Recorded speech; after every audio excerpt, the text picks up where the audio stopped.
आला हजरत हमारी जान है, आला हजरत हमारी शान है।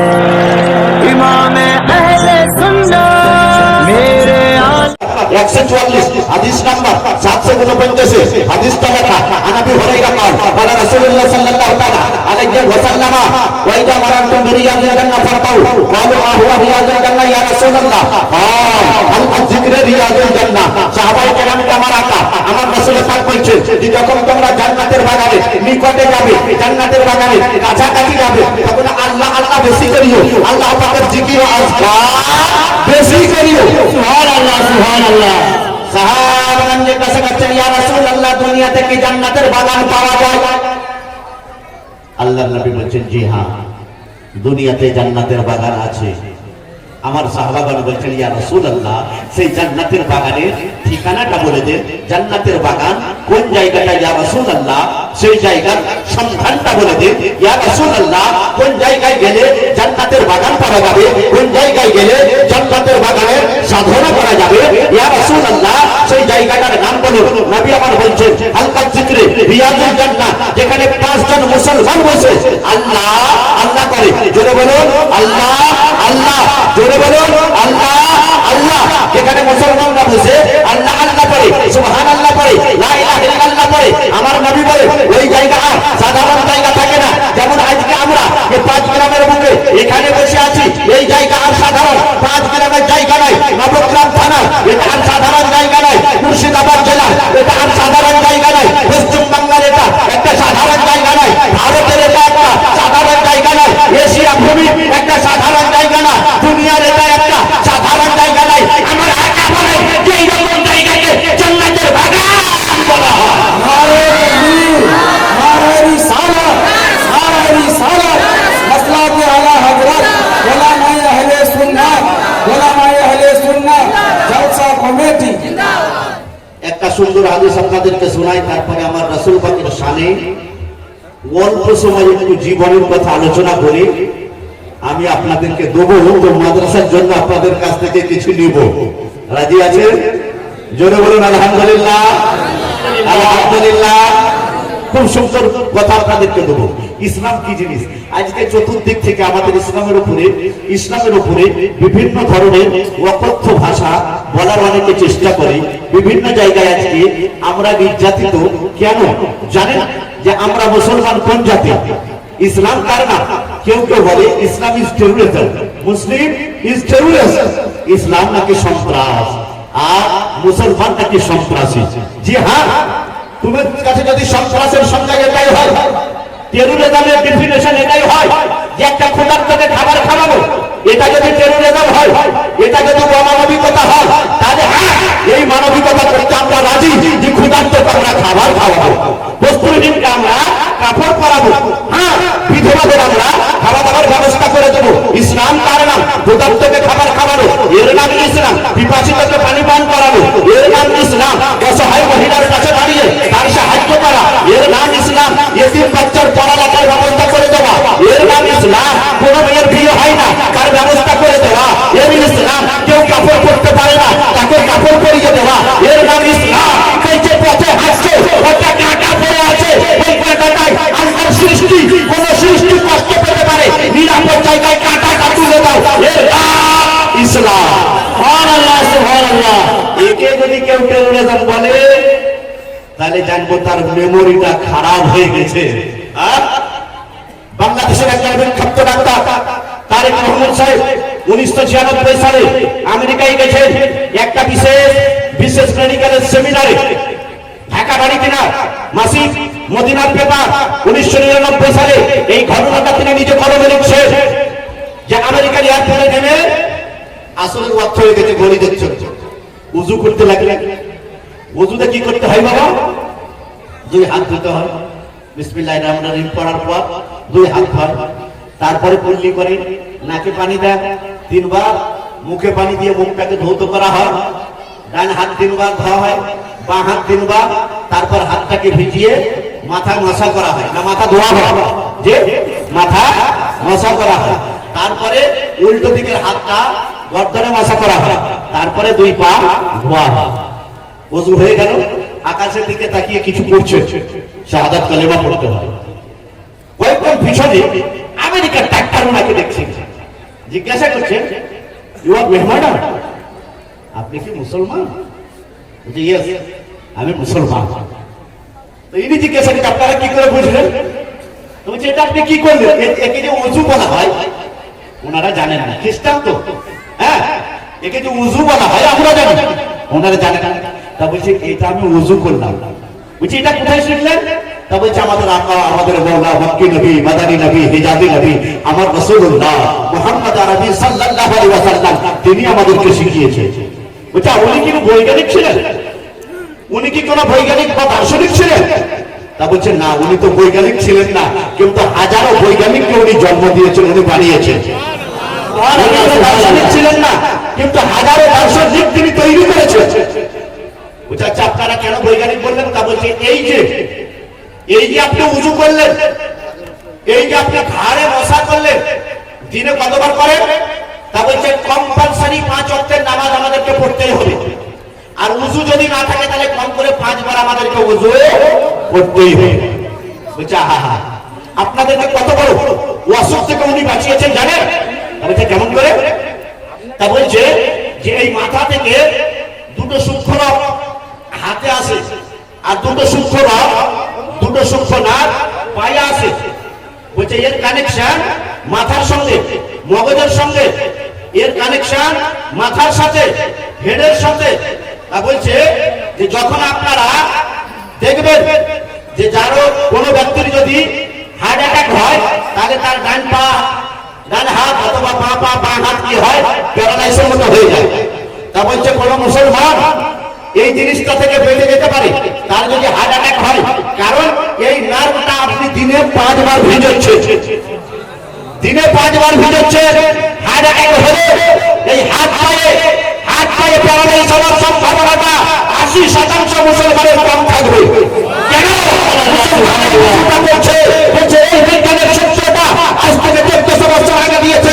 তা বলছে হ্যাঁ, আমার নবী যখন এই ওযু আমাদেরকে দেন, তখন বিজ্ঞানের কোনো গবেষণাগার ছিল না, বিজ্ঞানের কোনো জায়গা ছিল, পড়ার জায়গা ছিল না, বিজ্ঞানের কোনো কলেজ ছিল না, বিজ্ঞানের কোনো ইউনিভার্সিটি ছিল না, বিজ্ঞানের কোনো স্কুল ছিল না, বিজ্ঞানের কোনো বিদ্যালয় ছিল না, বিজ্ঞানের কোনো ল্যাবরেটরি ছিল না, বিজ্ঞানের কোনো জায়গা ছিল না, বিজ্ঞানের কোনো গবেষণাগার ছিল না।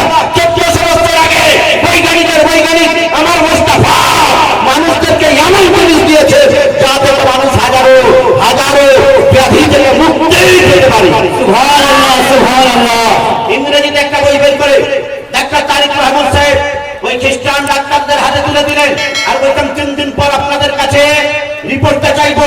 3 দিন পর ওই বৈজ্ঞানিকেরা, ওই ডাক্তারেরা বলছে ডাক্তার বাবু আপনি আমাদের চোখ খুলে দিলেন, ও নবী মুস্তাফা, ও রাসূলুল্লাহ কি জিনিস হয়তো সবাই জানে না, কিন্তু আপনার উযু দেখে আর আপনার এই কিতাবটা পড়ে নবীকে চুলে দিলাম, আর আমরা কলেমা পড়ে মুসলমান হয়ে গেলাম। সুবহানাল্লাহ, সুবহানাল্লাহ। ও মুসলমান, নবী আমারকে কোরআনের পাতায় পাতায় নবী মুস্তাফার নাম, হাদিসের ভিতরে নবী মুস্তাফার নাম, তাওরাত জবুরে লেখা নবী মুস্তাফার নাম, কিতাব মহাভারতে লেখা নবী মুস্তাফার নাম, দার্শনিকের দর্শনে নবী মুস্তাফার নাম, বৈজ্ঞানিকের বিজ্ঞানে নবী মুস্তাফার নাম, ভৌগোলিকের ভূগোলে নবী মুস্তাফার নাম, ঐতিহাসিকের ইতিহাসে নবী মুস্তাফার নাম, গবেষকের গবেষণায় নবী মুস্তাফার নাম, লেখকের লেখনীতে নবী মুস্তাফার নাম, পাহাড়ের চূড়াতে নবী মুস্তাফার নাম, সমুদ্রের স্রোতে নবী মুস্তাফার নাম, চাঁদের মাঝে নবী মুস্তাফার নাম, সূর্যের ভিতরে নবী মুস্তাফার নাম, রাত ও দিন নাই নবী মুস্তাফার নাম, সূর্য কিরণ নাই নবী মুস্তাফার নাম,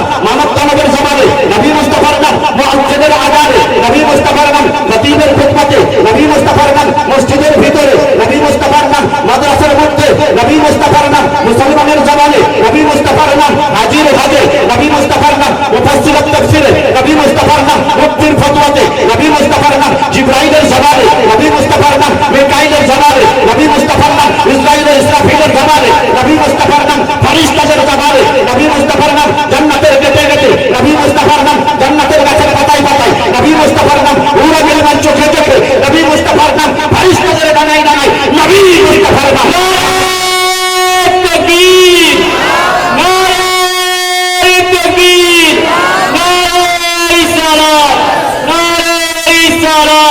মাসলাকে আলা হযরত, নারে তাকবীর, নারে রিসালাত।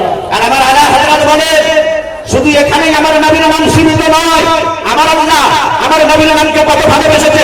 সাত আসমানের উপরে আরশে ইলাহি, সে আরশে ইলাহিতে লেখা আল্লাহর নামের পাশে আমার রাসূল পাকের মিষ্টি মিষ্টি মধুমাখা নাম মোবারক লেখা। সুবহানাল্লাহ, সুবহানাল্লাহ।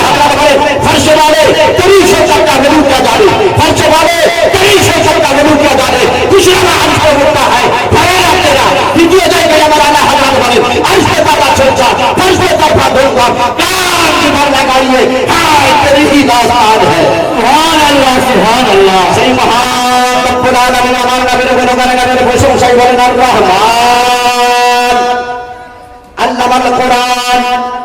আহা, কোরআন আমার নবীর তাজিম কেমন ভাবে করতে পারে। মুসা নবীকে আল্লাহ পাক তাওরাত কিতাব দিয়েছিলেন, যে আমরা সবাই জানি মশহুর আসমানি কিতাব চারটি, তাওরাত, জবুর, ইনজিল আর কোরআন পাক। মুসা আলাইহিস সালামকে আমার আল্লাহ যে কিতাব দিয়েছিলেন সেই কিতাবের নাম তাওরাত কিতাব। এই তাওরাত কিতাব আসমানি কিতাব। তাওরাত কিতাব নেওয়ার জন্য মুসা নবীকে দুনিয়ার একটা নির্দিষ্ট জায়গা তুর পাহাড়ে যেতে হয়েছিল। আল্লাহ পাক তুর পাহাড়ে মুসা নবীকে রেখেছিলেন।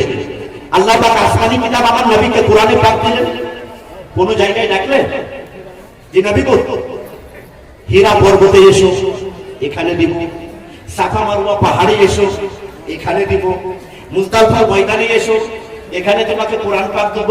জি না, 23 বছর ধরে যখন যখন প্রয়োজন পড়েছে জিবরাইল আমিন কোরআনে মুকদ্দাসে আয়াতগুলো নিয়ে আমার নবীর দরবারে হাজির হয়ে গেছে।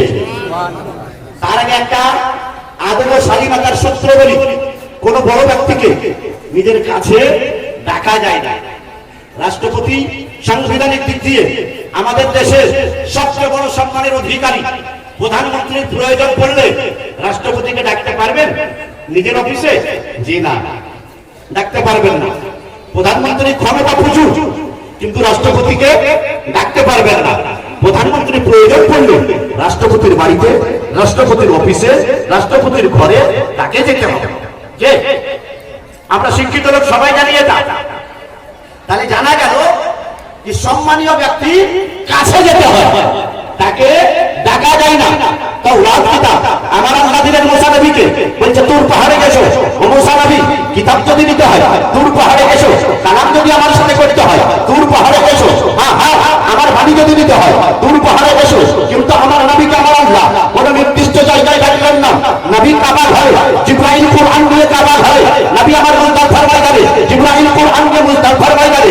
নবী আমার মিনা ময়দানে, জিবরাইল কোরআন নিয়ে মিনার ময়দানে। নবী আমার মা খাদিজার বাড়িতে, জিবরাইল কোরআন নিয়ে মা খাদিজার বাড়িতে। নবী আমার গানে হিরাতে, জিবরাইল কোরআন নিয়ে গানে হিরাতে।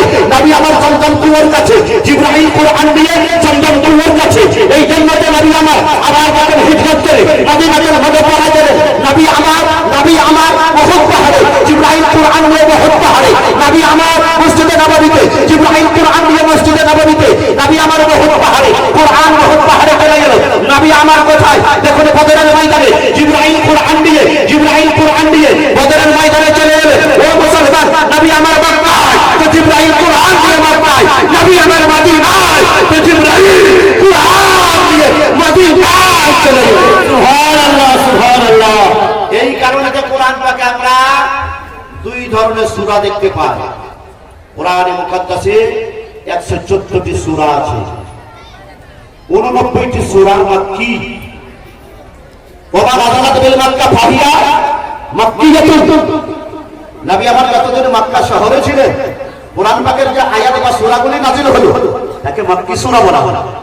আর কোরআনে মুকদ্দাসে যে সূরাগুলি বা যে আয়াতগুলি মদিনা শরীফে নবী যখন হিজরত করার পর তখন সেই আয়াত বা সূরাগুলিকে মাদানী বলা হয়। এ থেকে জানা কি গেল, নবী আমার যেখানে কোরআন নিয়ে জিবরাইল আমিন সেখানে হাজির হয়ে যায়। নবীকে ডাকেন না, নবীকে ডাকেন না, কেননা সম্মানীয় ব্যক্তির কাছে যেতে হয়, তাকে ডাকা যায়। সুবহানাল্লাহ সুবহানাল্লাহ। তাহলে কোরআন আমাদেরকে কেমন থিওরি দিলেন? রাসূল পাক আমার বলেন, আপা আমার বলেন, লিকুল্লি শাইইন যাইন ওয়া যাইনুল কোরআন সূরাতুর রহমান। মিশকাত শরীফ বাবু ফাদাইলুল কোরআন পাতা নম্বর 491 এর মধ্যে হাদিসটা আছে। রাসূল পাক বলেন, প্রত্যেকটা জিনিসের একটা মুকুট হয়, আর কোরআনের মুকুট, কোরআনের তাজ সূরা রহমান।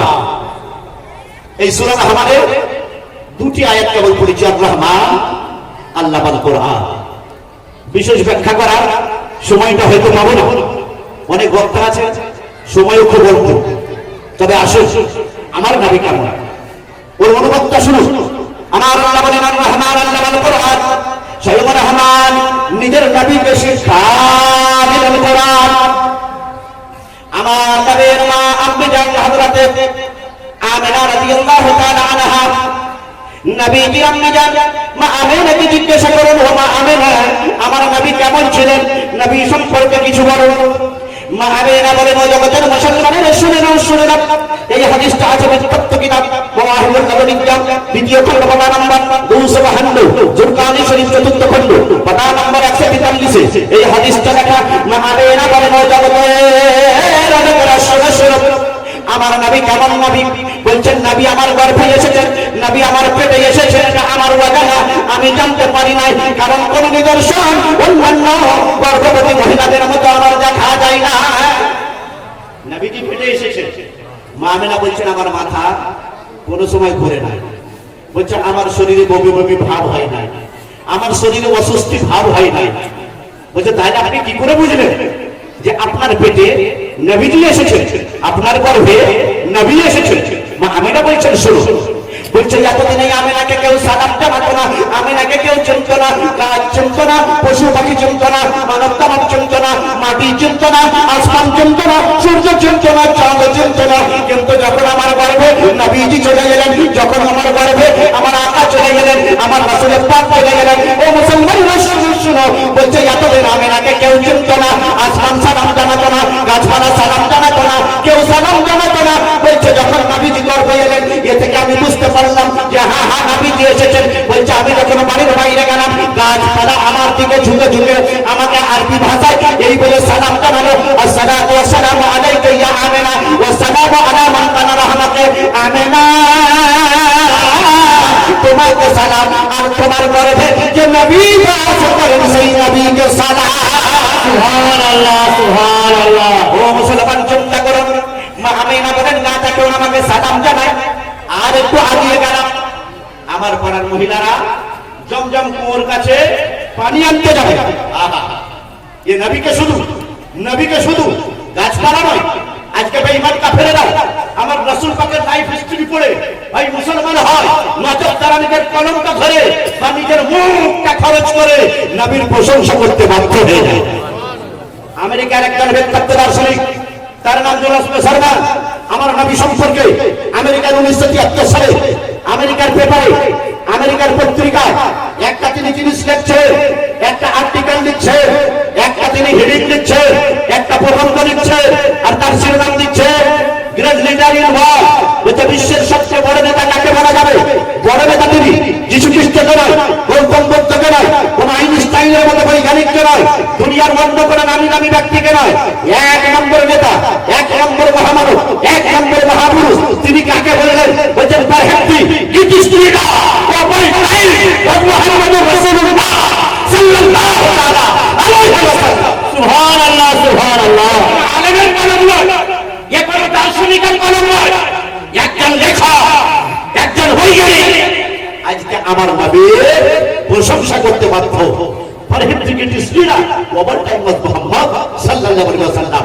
বিশ্বের সবচেয়ে মহাসাধক, মহামানব, মহানবী, বলছে আজ পর্যন্ত দুনিয়ায় এইরকম নবী, এইরকম পয়গম্বর, এইরকম মহামানব, এইরকম মহান ব্যক্তি দুনিয়াতে পূর্বে কেউ জন্ম নেয়নি, এবং কিয়ামতের সকাল পর্যন্ত ওই মুসলমানদের নবীর মতো এইরকম নবী আর জন্ম নিবে না। সুবহানাল্লাহ সুবহানাল্লাহ।